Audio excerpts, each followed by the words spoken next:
afternoon, everyone. Good afternoon. Good afternoon. Good afternoon.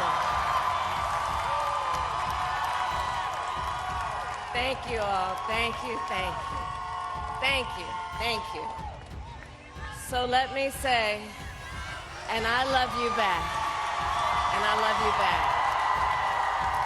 So let me say, my heart is full today.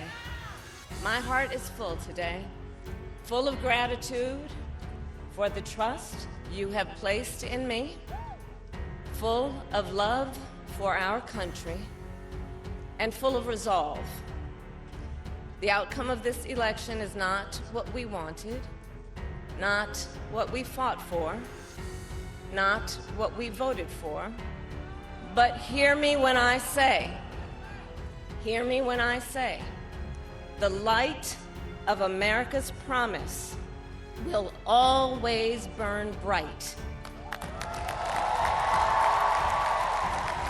As long as we never give up, and as long as we keep fighting.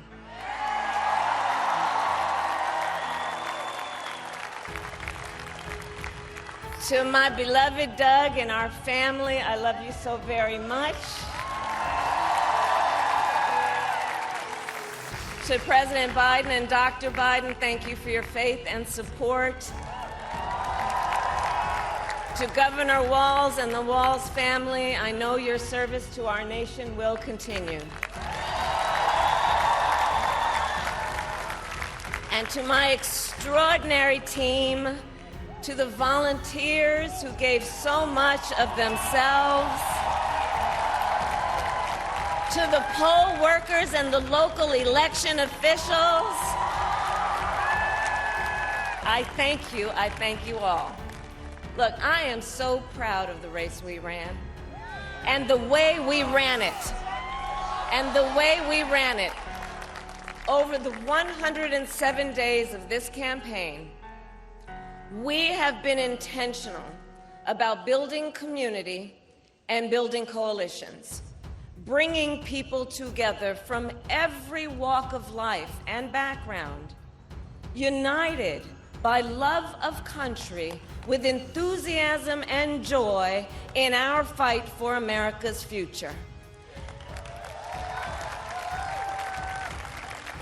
And we did it with the knowledge that we all have so much more in common than what separates us. Now, I know folks are feeling and experiencing a range of emotions right now. I get it. But we must accept the results of this election. Earlier today, I spoke with President-elect Trump and congratulated him on his victory. I also told him that we will help him and his team with their transition, and that we will engage in a peaceful transfer of power.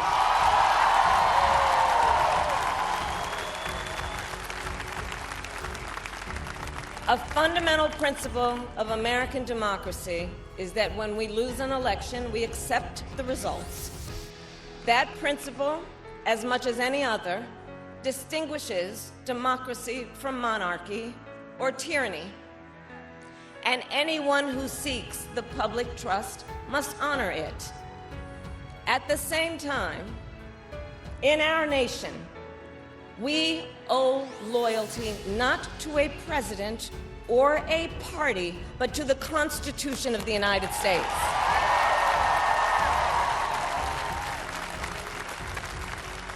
And loyalty to our conscience and to our God. My allegiance to all three is why I am here to say, while I concede this election, I do not concede the fight that fueled this campaign.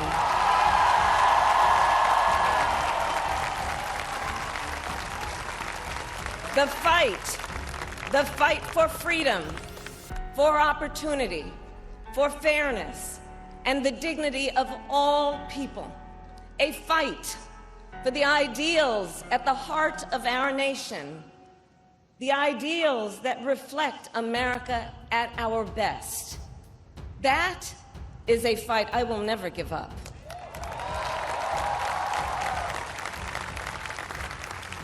I will never give up the fight for a future where Americans can pursue their dreams, ambitions, and aspirations, where the women of America have the freedom to make decisions about their own body and not have their government telling them what to do. We will never give up the fight to protect our schools and our streets from gun violence.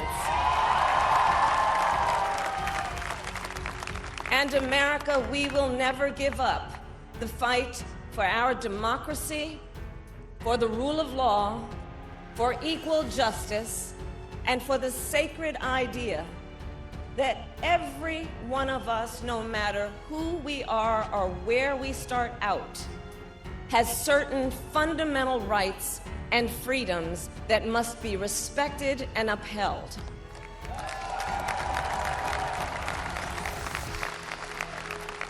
And we will continue to wage this fight in the voting booth, in the courts, and in the public square. And we will also wage it in quieter ways, in how we live our lives, by treating one another with kindness and respect, by looking in the face of a stranger and seeing a neighbor, by always using our strength to lift people up, to fight for the dignity that all people deserve. The fight for our freedom will take hard work, but like I always say, we like hard work. Hard work is good work.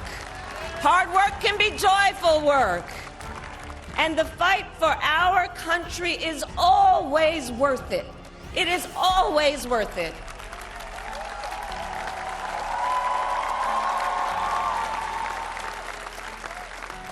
To the young people who are watching, it is... I love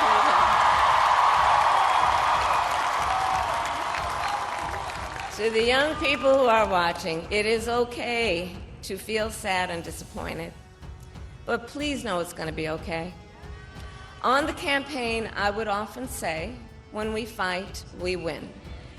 But here's the thing. Sometimes the fight takes a while. That doesn't mean we won't win. That doesn't mean we won't win.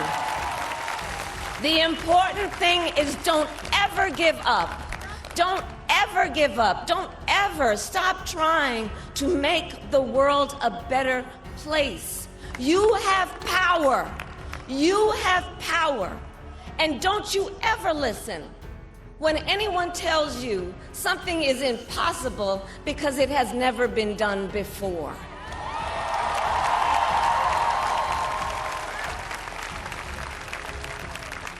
You have the capacity to do extraordinary good in the world. And so to everyone who is watching, do not despair.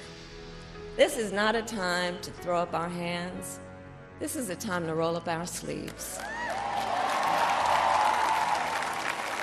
This is a time to organize, to mobilize, and to stay engaged for the sake of freedom and justice and the future that we all know we can build together. Look, many of you know I started out as a prosecutor, and throughout my career I saw people at some of the worst times in their lives. People who had suffered great harm and great pain, and yet found within themselves the strength and the courage and the resolve to take the stand, to take a stand, to fight for justice, to fight for themselves, to fight for others. So let their courage be our inspiration. Let their determination be our charge. And I'll close with this. There's an adage an historian once called a law of history, true of every society across the ages.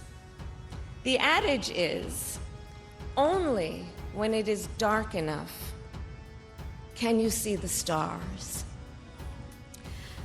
I know many people feel like we are entering a dark time, but for the benefit of us all, I hope that is not the case.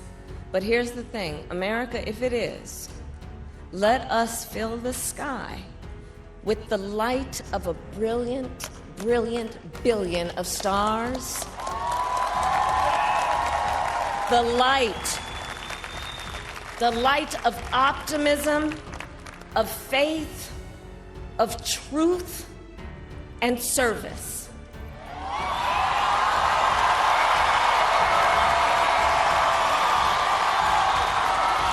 HU. And may that work guide us, even in the face of setbacks, toward the extraordinary promise of the United States of America. I thank you all. May God bless you, and may God bless the United States of America. I thank you all.